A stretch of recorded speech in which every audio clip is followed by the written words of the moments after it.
things has matter, but there is third thing, the body, because our body also speaks. What does it mean? It means that when we move on the stage, it has matter. When we use gestures, it also has matter. When we do some facial expression, it also has matter. And when we do the eyes contact, it is also important. So that's the objectives for the first speaker. He should use all that body movement things. And the person who will deliver that speech is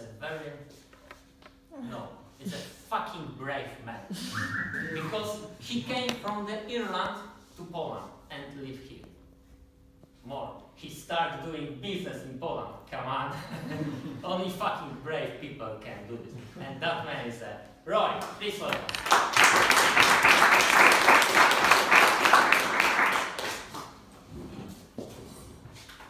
As I'm going to be using someone else, sorry, Ahmed.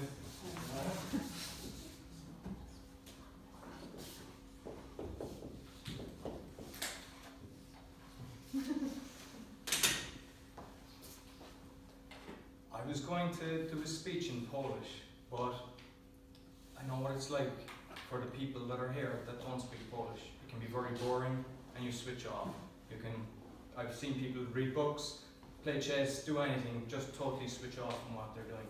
So what I've decided is, ja będzie mówił trochę po polsku, ale po angielsku.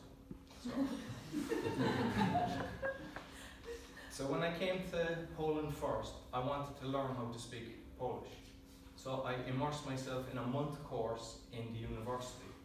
And it was kind of from 9 o'clock until 2 or 3. And I don't know why, but there was like 10 or 15 people in the class. I was the only person that had very little Polish.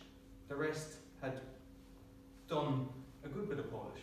And I was lost. And I don't know why I didn't object or anything, but I got on with the people in there. So after a month, it was basically a month lost, but good friends made.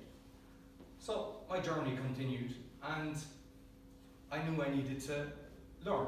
And as Jacek mentioned, I've been doing business. So I've actually had about 10 companies at one stage, and I was actually exhausted, so I didn't have time to take out to actually study. So what I decided after about 2 years, I need to learn this language for business. So I went to a person that was recommended, and I said, can you come to me? So they agreed. So the lady came to me, and basically she was very good, but I was tired, and when she taught me grammar, I actually fell asleep. And it happened a few times, and it's embarrassing. So what she did to stop it is she gave me tennis balls, and she got me to juggle tennis balls and speak Polish. Dzień dobry, mam na imię Roy. Jestem Irlandczykiem. Jestem 44 lat. And that worked. So, and I continued that for a while. And my level improved slightly. Later, I went to Platformności, and I actually went to a class just specifically for classes. So I was doing like 2 hours once a week. And then I increased it, and I increased it even further. And the reason that I kept increasing it is I actually fell in love with my teacher, who I later married, and unfortunately later divorced. But what I got, what I actually got was a beautiful son from it. And my son, he's 3 now, and like I speak in Polish to my son, so that it's actually helping me to improve it. And at times I speak in English because it's from my parents so that he can communicate with them. So sometimes, like if he's watching the bike, the cartoon, he's sitting down, and I tell him what I'm doing because he'll get worried if I disappear. So the last day I said to him, I said, Daniel, ja jadę do toileta. And he said, Tata, nie, idzie do toileta. So my 3-year-old is now my teacher. What confuses me about this language, which I'm sure the people who are trying to learn it will explain. I'll give you examples. My name is Roy. In Ireland, this beautiful country here, it's Roy, and nothing but Roy. In Poland, I'm Roya. Lubi Roya. I like Roy. Or else I can be Roy M. Rose Mavia, the Roy M. I speak with Roy. Roy U. Rose Mavia O Roy. Because it's O, and I meant to remember these things, it now becomes U, not M. That's not all. There's Roy Ovi. Sounds nice, but it's like Ufam Roy Ovi. I trust Roy. Polish people, like if I've been in a loving relationship, Polish people can roll, like the Spanish can roll their R's.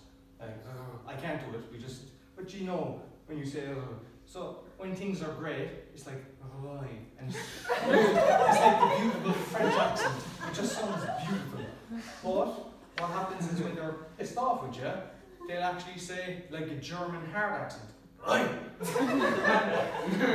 So I think the Irish style of just Roy is kind of more consistent. The other thing, I've done a lot of notary acts, so my parents are Edward and Rita. But every time I read the notary act, it's Edwarda Iriti. And it just seems wrong. And I'm signing these contracts, but it's the way you change the names. Next thing that confuses me is numbers. I'm good at numbers. I've always been good at numbers.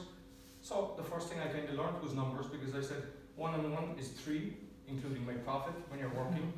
So you've got 1 rok. 2, 3, 4 lata. 5 do 21 is lat. And then everything else, 22, 23, or 33 is lata. My question is, why is 12, 13, and 14 not lata? And I'm just told, it just is, learn it. It's an exception. Half this language is an exception. And it actually confuses me. So, basically, for those that think you shouldn't learn the language, my advice is I actually think you should. And the reason being, if you have a child, the child is going to speak in Polish.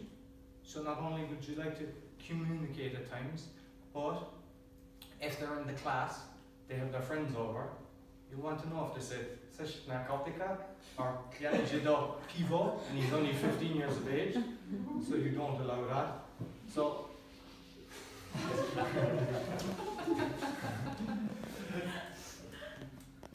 my advice, and if you're going to the hospital or anything, basically that you be able to communicate and just talking to people in general. So niestety ja nie mówię dzisiaj po polsku, ale może następny czas będzie.